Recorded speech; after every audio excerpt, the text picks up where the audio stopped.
Hello बच्चों, कैसे हो आप सभी। इससे पहले वाले वीडियो में हमने पढ़ा था अयोध्या में राम। अब हम ये दूसरा यूनिट पढ़ रहे हैं जिसका शीर्षक है जंगल और जनकपुर।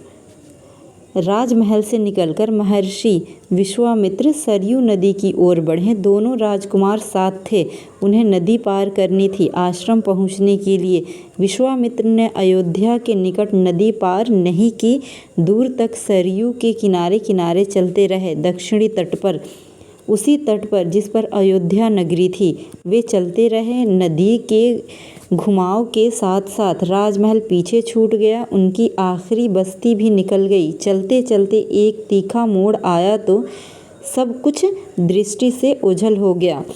राम और लक्ष्मण ने एक बार भी पीछे मुड़कर नहीं देखा। उनकी नज़र सबसे सामने थी, महर्षि विश्वामित्र के सधे कदमों की ओर। सूरज की चमक धीमी पड़ने लगी थी। शाम होने को आई। राजकुमारों के चेहरों पर थकान का कोई चिन्ह नहीं था, उत्साह था। वे दिन भर पैदल चले थे और चलने को तैयार थे। महर्षि अचानक रुके। उन्हें आसमान पर दृष्टि डाला। चिड़ियों के झुंड अपने बसेरे की ओर लौट रहे थे। आसमान मटमैला लाल हो गया था। चरवाहे लौट रहे थे, गायों के पैर से उठती धूल में आधे छिपे हुए। आज रात नदी पर ही विश्राम करेंगे, महर्षि ने पीछे मुड़ते हुए कहा। दोनों राजकुमारों के चेहरे के हाव भाव देखते हुए विश्वामित्र हल्का सा मुस्कुराए। राम के निकट आते हुए उन्होंने कहा, मैं तुम दोनों को कुछ विधाएं सिखाना चाहता हूँ। इन्हें सीखने के बाद कोई तुम पर प्रहार नहीं कर सकेगा, उस समय भी नहीं जब तुम नींद में रहो। राम और लक्ष्मण नदी में मुँह हाथ धोकर लौटे। महर्षि के निकट आकर बैठे। विश्वामित्र ने दोनों भाइयों को बला अतिबला नाम की विधाएं सिखाई। रात में वे लोग वहीं सोए। तिनकों और पत्तों का बिस्तर बनाकर नींद आने तक महर्षि उनसे बातें करते रहे। सुबह हुई। यात्रा फिर शुरू हुई। मार्ग वही था, सरयू नदी के किनारे किनारे। चलते चलते वे एक ऐसी जगह पहुँचे जहाँ दो नदियाँ आपस में मिलती थी। उस संगम की दूरी नदी की थी। महर्षि अब भी आगे चल रहे थे, लेकिन एक अंतर आ गया था। राम लक्ष्मण अब दूरी बनाकर नहीं चलते थे, महर्षि के ठीक पीछे थे, ताकि उनकी बातें ध्यान से सुन सके।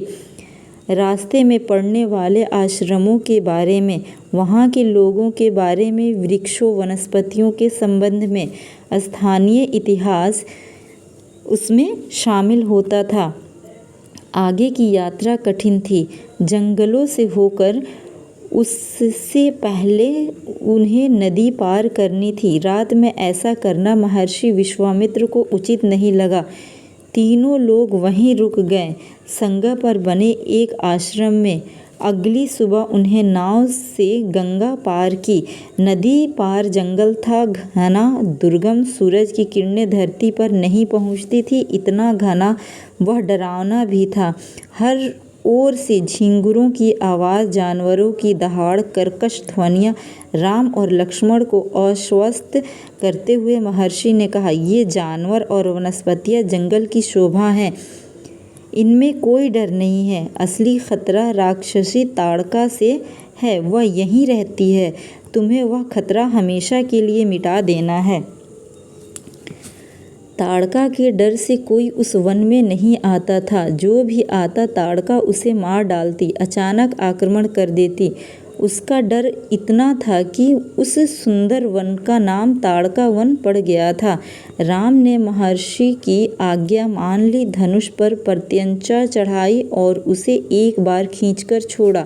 इतना ताड़का को क्रोधित करने के लिए बहुत था। डाकर सुनते ही क्रोध से बिलबिलाई ताड़का गरजती हुई राम की ओर दौड़ी। दो बालकों को देखकर उसका क्रोध और भड़क उठा। जंगल में जैसे तूफान आ गया। विशालकाय पेड़ कांप उठे, पत्ते टूटकर इधर उधर उड़ने लगे। धूल का घना बादल छा गया। उसमें कुछ दिखाई नहीं पड़ता था। फिर ताड़का ने पत्थर बरसाने शुरू कर दिए। राम ने उस पर बाण चलाए, लक्ष्मण ने भी निशाना साधा। ताड़का बाणों से घिर गई। राम का एक बाण उसके हृदय में लगा, वह गिर पड़ी, फिर नहीं उठ पाई। विश्वामित्र बहुत प्रसन्न हुए। उन्होंने राम को गले लगाया। उन्होंने दोनों राजकुमारी को 100 तरह से नए अस्त्र शस्त्र दिए, उनका प्रयोग करने की विधि बताई, उनका महत्व समझाया। महर्षि का आश्रम वहाँ से अधिक दूर नहीं था, लेकिन तब तक रात हो चली थी। विश्वामित्र ने वह दूरी अगले दिन तय करने का निर्णय लिया। ताड़का मर चुकी थी, उसका भय नहीं था। तीनों ने रात वहीं बिताई, ताड़का वन में, जो अब पूरी तरह भयमुक्त था। सुबह जंगल बदला हुआ था। अब वह ताड़का वन नहीं था, क्योंकि ताड़का नहीं थी। भयानक आवाज़ें गायब हो चुकी थी। पत्तों से गुजरती हवा थी, उसकी सरसराहट का संगीत था। चिड़ियों की चहचहाहट थी, शांति थी। तस्वीर बदल गई थी। सिद्धाश्रम का अंतिम पड़ाव था, महर्षि का आश्रम। रास्ता छोटा भी था, मनोहारी भी। प्राकृतिक दृश्य का आनंद लेते हुए तीनों लोग जल्दी ही आश्रम पहुंच गए। आश्रम वासियों ने उनकी आवागमन की, अभिनंदन किया। उनकी प्रसन्नता दुगनी हो गई। महर्षि विश्वामित्र के आश्रम लौटने की खुशी, राम लक्ष्मण के आगमन का सुख। विश्वामित्र यज्ञ की तैयारियों में लग गए। अनुष्ठान प्रारंभ हुआ। आश्रम की रक्षा की जिम्मेदारी राम लक्ष्मण को सौंपकर महर्षि आश्वस्त थे। अनुष्ठान अपने अंतिम चरण में था, पूरा होने वाला था कुछ ही दिनों में। 5 दिन तक सब ठीक ठाक चलता रहा, शांति से निर्विघ्न। लगता था कि राजकुमारों की उपस्थिति ने ही राक्षसों को भगा दिया है। राम और लक्ष्मण ने यज्ञ पूरा होने तक न सोने का निर्णय किया। वे लगातार जागते रहे, चौकस रहे, कमर में तलवार, पीठ पर तुरंत, हाथ में धनुष, प्रत्यंचा चढ़ी हुई, हर स्थिति के लिए तैयार। अनुष्ठान का अंतिम दिन। अचानक भयानक आवाज़ों से आसमान भर गया। सुबाहु और मारीच ने राक्षसों के दल बल के साथ आश्रम पर धावा बोल दिया। मारीच क्रोधित था, यज्ञ के अलावा भी इस बात से कि राम लक्ष्मण ने उसकी माँ को मारा था, ताड़का को।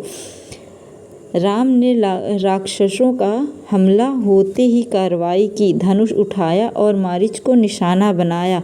मारीच बाण लगाते ही मूर्छित हो गया। बाण के वेग से बहुत दूर जा गिरा, समुद्र के किनारे। वह मरा नहीं। जब होश आया तो उठकर दक्षिण दिशा की ओर भाग गया। राम का दूसरा बाण सुबाहु को लगा, उसके प्राण वहीं निकल गए।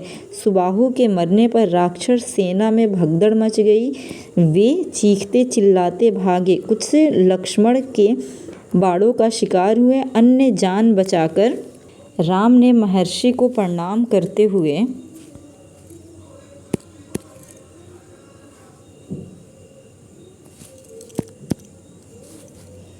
राम ने महर्षि को प्रणाम करते हुए पूछा, अब हमारे लिए क्या आज्ञा है मुनिवर? महर्षि ने राम को गले लगाया, कहा, हम लोग यहाँ से मिथिला जाएंगे, महाराज जनक के यहाँ विदेहराज के दरबार में। मैं चाहता हूँ कि तुम दोनों मेरे साथ चलो, उनके आयोजन में हिस्सा लेने। महाराज के पास एक अद्भुत शिव धनुष है, तुम भी उसे देखो। राम और लक्ष्मण अगली यात्रा को लेकर उत्साहित थे। नए स्थान देखने और जानने का अवसर। सोन नदी पार कर विश्वामित्र मिथिला की सीमा के पास पहुँचे। अपने शिष्यों और राजकुमारों के साथ वे गौतम ऋषि के आश्रम से होते हुए नगर में पहुँचे। राजा जनक ने महल से बाहर आकर विश्वामित्र का स्वागत किया। तभी उनकी दृष्टि राजकुमारों पर पड़ी। विदेहराज चकित रह गए, वे स्वयं को रोक नहीं पाए। महर्षि से पूछा, ये सुंदर राजकुमार कौन हैं? मैं इनके आकर्षण से खींचता जा रहा हूँ। ये राम और लक्ष्मण हैं, महाराज दशरथ के पुत्र। मैं इन्हें अपने साथ लाया हूँ आपका अद्भुत धनुष दिखाने। विदेहराज ने महर्षि, उसके शिष्यों और राजकुमारों के ठहरने की व्यवस्था की। एक सुंदर उद्यान में। अगले दिन सभी आमंत्रित लोग, ऋषि मुनि और राजकुमार यज्ञशाला में उपस्थित हुए। वहाँ महर्षि ने फिर धनुष का उल्लेख किया। महाराज जनक ने अपने अनुचरों को आज्ञा दी, शिव धनुष को यज्ञशाला में लाया जाए। शिव धनुष सचमुच विशाल था, लोहे की पेटी में रखा हुआ था। पेटी में पहिए लगे थे, 8 पहिए। उसे उठाना लगभग असंभव था। पहियों के सहारे खिसकाकर उसे एक से दूसरी जगह ले जाया जाता था। अनुचर मुश्किल से उसे खींचते हुए यज्ञशाला में ले आए। धनुष देखते ही विदेह राज एक पल के लिए उदास हो गए। उन्होंने कहा, मुनिवर, मैंने प्रतिज्ञा की है अपनी पुत्री सीता के विवाह के संबंध में। जो यह धनुष उठाकर उस पर प्रत्यंचा चढ़ा देगा, उसी से साथ सीता का विवाह होगा। अनेक राजकुमारों ने प्रयास किया और लज्जित हुए। उठाना तो दूर, वे इसे हिला तक न सके, प्रत्यंचा क्या चढ़ाते। विदेह राज का संकेत समझकर महर्षि विश्वामित्र ने राम से कहा, उठो वत्स, यह धनुष देखो। राम ने सिर झुकाकर गुरु की आज्ञा स्वीकार की। आगे बढ़े, पेटी का ढक्कन खोल दिया। राम ने पहले धनुष देखा, फिर महर्षि को। गुरु का संकेत मिलने पर राम ने यह विशाल धनुष सहज से उठा लिया। यज्ञशाला में उपस्थित सभी लोग हतप्रभ थे।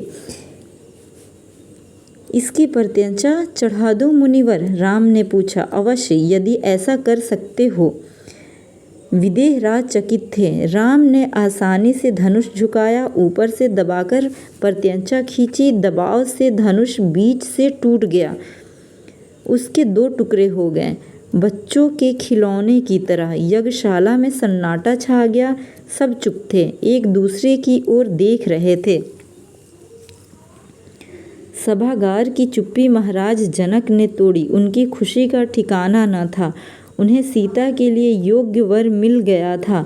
उनकी प्रतिज्ञा पूरी हुई। जनक राज ने कहा, मुनिवर, आपकी अनुमति हो तो मैं महाराज दशरथ के पास संदेश भेजूं, बारात लेकर आने का निमंत्रण। यह शुभ संकेत उन्हें शीघ्र भेजना चाहिए। महर्षि की अनुमति से दूत अयोध्या भेजे गए, सबसे तेज चलने वाले रथों से। इस बीच जनकपुर में धूम मच रही थी। बारात के स्वागत की तैयारियां होने लगी। नगर की प्रसन्नता चरम पर थी। महाराज जनक का संदेश मिलते ही अयोध्या में खुशी छा गई। आनन फानन में बारात तैयार हुई। हाथी, घोड़े, रथ, सेना। बारात को मिथिला पहुंचने में 5 दिन लग गए। जनकपुर जगमगा रही थी। हर मार्ग पर तोरण द्वार, हर जगह फूलों की चादर, एक एक कोना सुवासित। हर घर के प्रवेश द्वार पर वंदनवार, एक एक घर से मंगल गीत। मुख्य मार्ग पर दर्शकों की अपार भीड़। खिड़कियां और छज्जों से झांकती महिलाएं। एक नज़र राम को देख ले, राम सीता की जोड़ी दिख जाए। विवाह से ठीक पहले विदेह राज ने महाराज दशरथ से कहा, राजन, राम ने मेरी प्रतिज्ञा पूरी कर बड़ी बेटी सीता को अपना लिया। मेरी इच्छा है कि छोटी पुत्री उर्मिला का विवाह लक्ष्मण से हो जाए। मेरे छोटे भाई कुशध्वज की भी 2 पुत्रियां हैं, मांडवी और श्रुतकीर्ति। कृपया उन्हें भरत और शत्रुघ्न के लिए स्वीकार करें। राजा दशरथ ने यह प्रस्ताव तत्काल मान लिया। विवाह के बाद बारात कुछ दिन जनकपुरी में रुकी। बाराती बहुओं को लेकर अयोध्या लौटे तो रानियों ने पुत्र वधुओं की आरती उतारी, स्त्रियों ने फूल बरसाए, शंख ध्वनि से गलियां गूंज उठी। यह आनंदोत्सव लगातार कई दिन तक चलता रहा।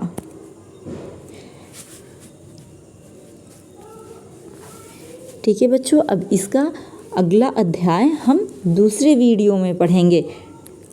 ठीक है, जब तक के लिए वीडियो को लाइक करें, शेयर करें और चैनल को सब्सक्राइब करें।